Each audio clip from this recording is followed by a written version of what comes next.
बिस्मिल्लाहिर्रहमानिर्रहीम। अस्सलाम वालेकुम। आज 27 जुलाई बरोज़ हम बात करेंगे 3 अहम डेवलपमेंट्स के हवाले से। परवेज़ इलाही ने आते ही शरीफ माफिया को डंडा फेर दिया है और शरीफ माफिया जिस तरीके से जुल्म व सितम ढाए गए पिछले 3-4 माह में, और ये पूरी कौम जानती है कि 25 मई को क्या होता रहा। 25 मई से पहले, 25 मई के बाद जो इनके ख़िलाफ़ बोलता था उनको धमकियाँ दी जाती थीं, जो इनके ख़िलाफ़ बातें करता था उसके ख़िलाफ़ मुकदमे दर्ज करवाए जाते थे, 20-20 मुकदमात दर्ज करवाते थे। परवेज़ इलाही ने आते ही जो बड़ा काम किया है उसकी तफसीलात मैं आपके साथ शेयर करने जा रहा हूँ। साथ हम बात करेंगे लाहौर हाई कोर्ट में जो पाकिस्तान तहरीक इंसाफ की तरफ से बड़ी दरख्वास्त दायर की गई है, और पाकिस्तान तहरीक इंसाफ ने नवाज़ शरीफ एंड कंपनी के ख़िलाफ़ और शहबाज शरीफ और हमज़ा शहबाज के ख़िलाफ़ कार्रवाई के लिए रुजू कर लिया है। और दूसरी तरफ लाहौर हाई कोर्ट में हमज़ा शहबाज के गैर आइनी इक़दामात को भी चैलेंज किया जा रहा है, उसकी तफसील भी मैं आपके साथ शेयर करूँगा।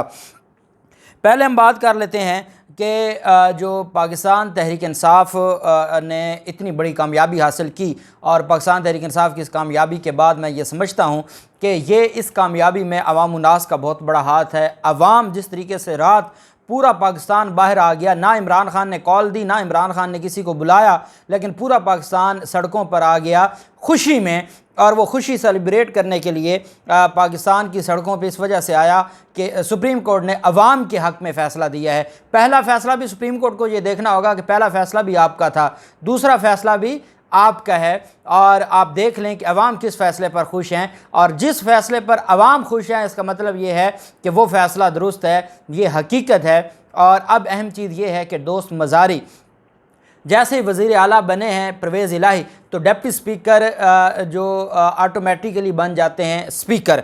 डिप्टी स्पीकर स्पीकर बन गया, दोस्त मज़ारी अब स्पीकर बन गया है। अब दोस्त मज़ारी को हटाना है वोट ऑफ नो कॉन्फिडेंस के ज़रिए। वोट ऑफ नो कॉन्फिडेंस उसकी पहले से पेंडिंग पड़ी है, और जो पैनल ऑफ चेयर है वो अब इसको आज इजलास है, और आज के इजलास में ही सुनने में आ रहा है कि आज के इजलास में ही वोट ऑफ नो कॉन्फिडेंस अदम एतमाद ली जाएगी। पाकिस्तान तहरीक इंसाफ और काफ लीग के पास 186 नंबर पूरा है, 186 नंबर चाहिए वोट ऑफ नो कॉन्फिडेंस के लिए। स्पीकर उड़ जाएगा, दोस्त मज़ारी घर चला जाएगा, दोस्त मज़ारी ना इधर का रहेगा ना उधर का रहेगा, वो वैसे ही मुनहरफ होने की वजह से भी डी-सीट हो जाएगा और उसको अल्टीमेटली रिज़ाइन करना पड़ेगा। और ये भी आप जानते हैं कि सुप्रीम कोर्ट के फैसले के बाद वो वैसे भी छुपा हुआ है और अभी तक उसकी कोई खबर नहीं है। वोट ऑफ नो कॉन्फिडेंस के बाद जब अदम एतमाद पाकिस्तान तहरीक इंसाफ की जो कामयाब हो जाती है, तो उसके बाद, और ये वो अदम एतमाद होगी जो अपने वोटों पर ही है और जिसमें किसी और का वोट नहीं ख़रीदा गया। 186 प्योर वो वोट हैं जो वज़ीर आला को पड़े हैं, और वही वोट हैं जो पाकिस्तान तहरीक इंसाफ अब डिप्टी स्पीकर को, जो स्पीकर बन जाएगा, उसको हटाने के लिए इस्तेमाल कर रही है। और अहम बात यह है कि पाकिस्तान तहरीक इंसाफ ने स्पीकर के लिए भी मुख्तलिफ नामों पर गौर करना शुरू कर दिया है। इसके अलावा जो वज़ारत दाखिला के लिए और बाकी जो अहम वजारतें हैं, इसमें पाकिस्तान तहरीक इंसाफ से ये भी गुजारिश होगी कि आपने अहम वजारतों को भी मद्देनज़र रखना है और अहम ओहदों को भी मद्देनज़र रखना है, और आपने इन चीज़ों को देखना है। अगर दोबारा उस्मान बुज़दार को स्पीकर बना दिया जाता है, स्पीकर के लिए कोई तगड़ा आदमी देखें, 3.5 साल उसको नवाज दिया गया है, अब वो 3.5 साल उसने एक ओहदा एंजॉय किया है, अब किसी और को मौका दें। मियां असलम इकबाल है, बाकी लोग हैं, उनको मौका दें, सिब्तान खान है, बाकी लोग हैं, उनको मौका दिया जाए, ताकि तगड़े लोग हैं। और जो परवेज़ इलाही बहुत चालाक और बड़ा तेज़ आदमी है और एक पुराना सियासतदान है, वो ब्यूरोक्रेसी को भी जानता है, वो सूबे को चलाना भी जानता है, इस वजह से अब उनके साथ आपने चलना है और आपने उनको भी अपनी हद में रखना है। ये चीज़ें बड़ी ज़रूरी हैं, ये चीज़ें आगे आके देखें। अल्टीमेटली हर कोई अपने मफादात को देखता है।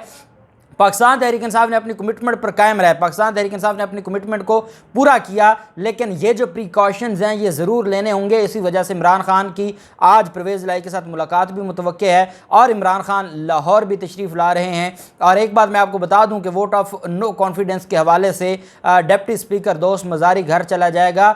ये जो इम्पोर्टेड हुकूमत हमारे ऊपर मुसल्लत की गई थी, मुस्लिम लीग नून ने MPs ने वैसे ही रिज़ाइन कर देना, ये अपोजिशन में भी नहीं बैठेंगे, ये अपोजिशन में भी बैठने के लायक नहीं है और ये अपोजिशन में नहीं बैठेंगे और चीज़ें बड़ी दिलचस्प होती जा रही हैं। दूसरी तरफ लाहौर हाई कोर्ट में 2 दरखास्तें, उन दरखास्तों की डिटेल मैंने मंगवाई है और वो मैं इंशाअल्लाह अगले किसी व्लॉग में आपके साथ शेयर करूँगा। 2 दरखास्तें हैं। एक दरखास्त ये है कि हमज़ा शहबाज ने 3-4 माह में जो गैर आइनी काम किए हैं, सुप्रीम कोर्ट ऑफ पाकिस्तान ने हमज़ा शहबाज के कामों को जो कानूनी काम थे उनको महफूज किया, सेव किया। उसकी वजह यह है कि जो 3-4 माह में जो कुछ होता रहा वो सारा अगर उलट पुलट देंगे तो सुप्रीम कोर्ट यह समझती थी कि निज़ाम दरम बरम हो जाएगा। लेकिन कुछ ऐसे इक़दाम थे जो गैर आइनी थे। गैर आइनी इक़दाम ना सुप्रीम कोर्ट सेव कर सकती है, ना हाई कोर्ट जो उनको बचा सकती है। इस वजह से हमज़ा शहबाज के गैर आइनी इक़दाम के ख़िलाफ़ लाहौर हाई कोर्ट से रजू किया जा रहा है पाकिस्तान तहरीक इंसाफ की तरफ से। पाकिस्तान तहरीक इंसाफ ने लाहौर हाई कोर्ट में अपना महाज संभाल लिया है और पाकिस्तान तहरीक इंसाफ लाहौर हाई कोर्ट में ये दरख्वास्त लेके जा रही है। और दूसरा, इंदलीब अब्बास की तरफ से एक दरख्वास्त दायर की गई है लाहौर हाई कोर्ट में, जिसमें शहबाज शरीफ, हमज़ा शहबाज, राना सनाउल्लाह और इन लोगों के ख़िलाफ़ ये दरख्वास्त दायर की गई है। और उसमें जो इश्तिहारियों के साथ बैरून मुल्क मुलाकातें, इश्तिहारियों को अपनी मुलाकातों में और ऑफिशियल मीटिंग्स में बिठाना, हमज़ा शहबाज का क्रिमिनल्स के साथ रब्ता होना और उस वजह से जो रियासत के राज हैं वो ख़तरे में हैं। और बड़ी अहम उसके अंदर जो, और उसमें यह कहा गया है कि शहबाज शरीफ को भी ओहदे से हटाया जाए, राना सनाउल्लाह को भी ओहदे से हटाया जाए। ये वो लोग हैं, जब हमारा कानून ये कहता है कि अगर कोई इश्तिहारी को प्रोटेक्शन देता है तो या उससे मेल जो रखता है तो वो भी गुनहगार है। जब वो गुनहगार है, जब उसने ऑफेंस किया है, जब उसने क्राइम किया है, तो ये जो अपनी ऑफिशियल मीटिंग्स में क्रिमिनल्स को बिठाते रहे हैं, ये जो अपने ऑफिशियल विजिट्स पर जो इश्तिहारी हैं, नवाज शरीफ का बेटा भी और सलमान शहबाज भी, उनको साथ मिलाया, फिर इसहाक डार के साथ और नवाज शरीफ के साथ लंदन में जाके ये 4 दिन मुलाकातें करते रहे। इन सारी चीज़ों को चैलेंज किया जा रहा है लाहौर हाई कोर्ट में। और दूसरी अहम बात यह है कि जो परवेज़ इलाही ने आते ही शरीफ माफिया को नथ डाल दी है और 2 बड़े अफसरान, जो डीजी एंटी करप्शन था राना अब्दुल जब्बार, जो सानिया मॉडल टाउन का मरकज़ी मुलज़िम था, सानिया मॉडल टाउन के मरकज़ी मुलज़िम राना अब्दुल जब्बार को जो डीजी एंटी करप्शन जिसने को तैनात किया गया था, जिसने ना सिर्फ इमरान रियाज खान के वालिद के ख़िलाफ़ कार्रवाइयाँ शुरू की, जिसने शेख रशीद के ख़िलाफ़ मुकदमात बनाए, जिसने शीरी मज़ारी के ख़िलाफ़ मुकदमात बनाए, जिसने जो उस्मान बुज़ार के ख़िलाफ़ 1982 के मुकदमात बनाए, इन सारे लोगों के ख़िलाफ़ मुकदमात बनाने में, और ये ख़ास आदमी है राना सनाउल्लाह एंड कंपनी का, और नफीस गौहर को ओहदे से हटाया गया था और राना अब्दुल जब्बार को लाया गया था।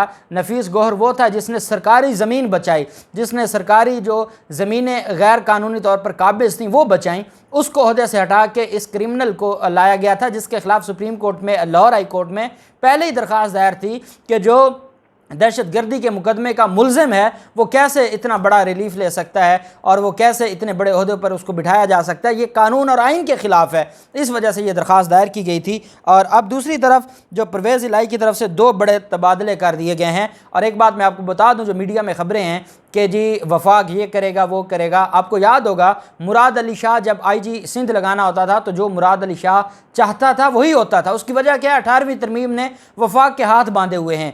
अब इस वजह से शहबाज शरीफ का ये कहना कि ओहदे जो इतने ये ट्रांसफ़र हैं ये हम रुकवाएंगे, ये करेंगे वो करेंगे, ऐसा कुछ नहीं होना। CCPO लाहौर जो सबसे बड़ा इस पूरे मामले में, जिसने पाकिस्तान तहरीक इंसाफ के कारकुनान पर मज़ालिम किए, तशद्दुद किया, घरों पर छापे मारे, चादर और 4 दीवारी का तकद्दुस पमाल किया, उसको उठाकर बाहर कर दिया है। CCPO लाहौर को ओहदे से हटा दिया गया है। इसके अलावा बिलाल सिद्दीक कमियाना, उसको ओहदे से CCPO लाहौर को हटाया गया है। DG anti corruption Rana Abdul Jabbar को ओहदे से हटा दिया गया है।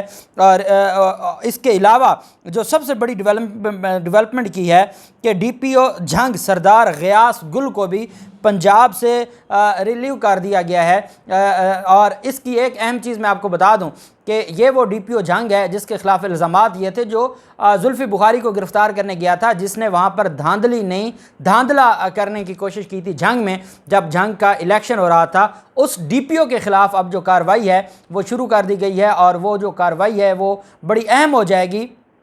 और इस बुनियाद पर जो DPO झंग है उनको रिलीव कर दिया गया है। इस्टेब्लिशमेंट डिवीज़न ने नोटिफिकेशन बाकायदा जारी कर दिए गए हैं।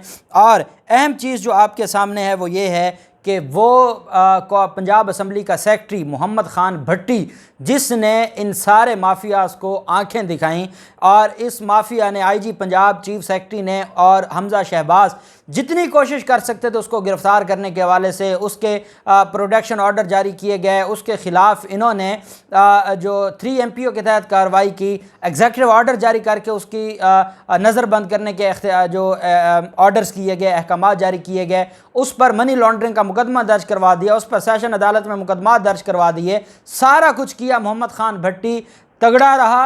मोहम्मद खान भट्टी के हवाले से chief justice Lahore high court ने बड़े सख्त रिमार्क्स दिए, वो उसके बावजूद तगड़ा रहा। वो जो स्पीकर, साबका स्पीकर पंजाब असम्बली थे परवेज़ इलाही, उसके साथ जुड़ा रहा। अब उसको जो सेक्रेटरी असम्बली मोहम्मद खान भट्टी को principal secretary to CM Punjab तैनात कर दिया गया है। वज़ीर आला के पंजाब के principal secretary Nabeel Awan governor Punjab के प्रिंसिपल सेक्रेटरी तैनात कर दिए गए हैं और उनको वहाँ से हटा दिया गया है। और मोहम्मद खान भट्टी को जो सेक्रेटरी असम्बली था उसको principal secretary to chief minister Punjab लगा दिया गया है। ये डेवलपमेंट होती जा रही है और एक बात बड़ी क्लियर है, एक तो इस माफिया का यहाँ से निकालना और फिर उनके ख़िलाफ़ कार्रवाइयाँ करना, ये दोनों बड़ी अहम चीज़ें हैं। और एक बात मैं परवेज़ इलाही से ये ज़रूर कहूँगा कि अल्लाह ने आपको इज़्ज़त दी है। सानिया मॉडल टाउन का केस पड़ा है लाहौर हाई कोर्ट में और खुदा के लिए अब आप एडवोकेट जनरल पंजाब, अगर एडवोकेट जनरल पंजाब आप अहमद अवैस साहब जो साबिक एडवोकेट जनरल पंजाब थे, बड़ी आपकी जंग लड़ी, आप भी जानते हैं कि किस तरीके से अहमद अवैस साहब डटे रहे। दूसरी तरफ अज़हर सदीक एडवोकेट साहब का भी नाम है, उन्होंने किस तरीके से जंग लड़ी ये भी सारे जानते हैं। लाहौर हाई कोर्ट का जो महाज है उन्होंने उसके ऊपर मुकम्मल तौर पर पहरा दिया। अब जो भी एडवोकेट जनरल पंजाब आता है और प्रोसिक्यूटर जनरल पंजाब आता है, उसको मद्देनज़र रखते हुए सानिया मॉडल टाउन के केस को दोबारा से फ़िक्स करवाएं और उसको अब मंतकी अंजाम तक पहुंचाया जाए। बड़ा सब्र कर लिया है मज़लूमों ने, बड़े शिकवे हैं मज़लूमों को आपके साथ, बराए मेहरबानी आप इसके ऊपर ज़रूर काम किया जाए। अल्लाह पाक पाकिस्तान का हामी नासिर हो। बहुत शुक्रिया। अल्लाह हाफ़िज़। पाकिस्तान ज़िंदाबाद।